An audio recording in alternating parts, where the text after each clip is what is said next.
Hi everyone, welcome back to my channel. অনেকদিন পর আবার একটা তোমাদের সাথে মিনি ব্লগ শেয়ার করছি। তো আজ হচ্ছে বাসন্তী পুজোর অষ্টমী। তো আমরা এখন ওই কারণে সবাই মিলে ঠাকুর দেখতে যাচ্ছি।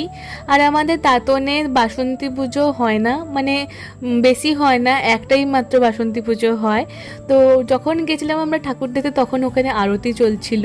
আর ঢাকের আওয়াজটা আমার এতই ভালো লাগে, ঢাকের আওয়াজ তো বাঙালির ইমোশন বলতে গেলে। আর এবারে তো মামা বাড়িও যাওয়া হয়নি বাসন্তী পুজোতে, কারণ কলেজে ছুটি নেই, রেগুলারলি ক্লাস হচ্ছে, সঙ্গে কিছুদিন পরে ইন্টার্নশিপ আমাদের। তো মনটা একটু খারাপই হচ্ছিল। আর আমাদের এবারে কাজিনসরাও কেউ মামাবাড়ি আসতে পারেনি, কারণ সবারই ছুটি নেই।